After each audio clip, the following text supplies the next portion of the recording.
recently in your career, MLW was a big part of it, and then you got released. You asked for your release, according to the internet. Yeah. Yes. So, what was your experience like with MLW first, and then of course, why ask for the release? Man, my experience with MLW was awesome. I always did like one-offs, since 2018. I was never under contract, but I've been with them on and off since 2018. My first match with them was against MJF in Orlando, Florida. Then I wrestled Rich Swann, Myron Reed, and then so I enjoyed all the opportunities they gave me. I have been the only MLW superstar to compete in every single battle riot. I held the MLW Tag Team Championships with my cousin Juicy Finau. Uh, Jacob was also there, man. Just being in the building with them two in the same company, it just like liven it up, man. Like we brought the party to MLW, and I loved every opportunity they gave me. And so then the release part, why was the release asked for? So the release was asked for all because I was traveling. I was in Japan. Um, they so I told them when I was getting back from Japan, they had no dates for me. They had nothing for me. Um, Nothing was planned. I knew like once I dropped the tag straps, like I wasn't sure what was gonna happen.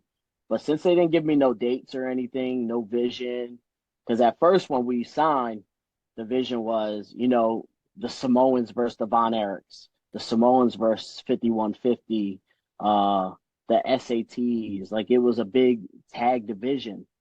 And then slowly it started like chopping down, and it was the Samoans versus FBI, who was a great tag team. Also, like we still wrestle great tag team, but they pitched a good selling point to us when we were there, and then slowly everything just started dying off, and then we started dying off. And I said, hey man, I just want to, you know, right now I'm in Japan, but I don't want my value to go down. I'm enjoying it, travel back and forth. I don't want no conflicts with Japan and MLW, and they granted me as many tours as I want with Japan. They granted that for me, but just more of the freedom, maybe a possibility, man.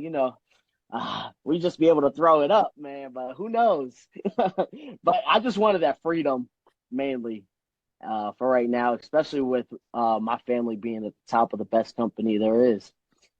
So, I missed a few opportunities with being with MLW that on A&E. I missed uh, possibility of being on the was it tribal court they were doing Yep. with the whole bringing in the family. I missed that opportunity. I missed like, and now I can do it all. I could be at extra work. I could be at tryouts. Like nothing's stopping me now. So I'm just ready to go.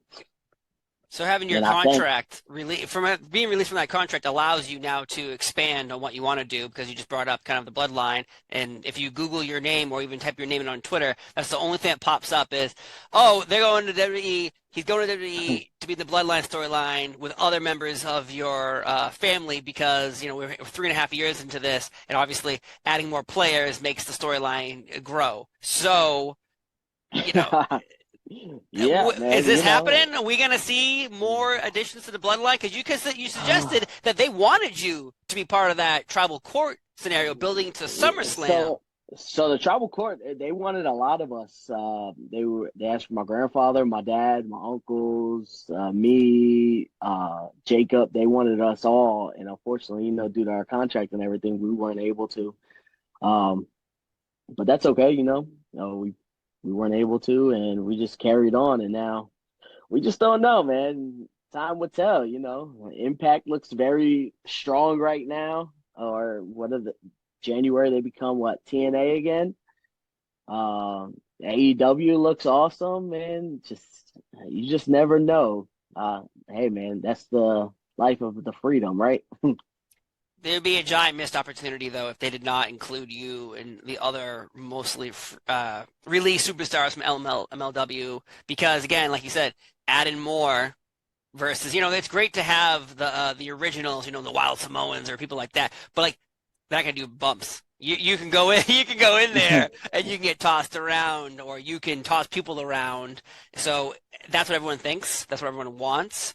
So were there other opportunities in the WWE during this Bloodline storyline while you were hooked up with MLW that they wanted you? Because let's think of a scenario where Impact Wrestling allowed their women's champion, knockout champion, Mickie James, to be in the Royal Rumble holding their Impact Championship, announcing she was there. Wouldn't MLW want the same scenario of being, look it, that's one of our guys in the ring on SmackDown or Raw or the pay-per-view. Like in my brand of business, more eyeballs on you, more eyeballs on MLW.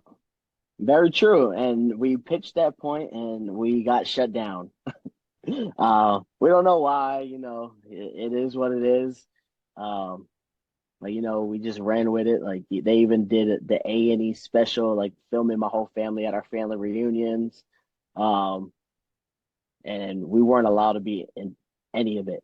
So, it was just a few missed opportunities, and hopefully it just comes right back around, and everybody will be able to see how big our family is still growing. Like, I'm not the only one left. There's still a lot of guys. Jacob Fatu is my cousin, his brother, Journey.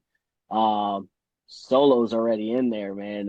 Zilla Fatu, who's Umaga's son, man. We're just all just going, and we're all young and hungry and ready to achieve and follow our family's footsteps, and just keep the bloodline going.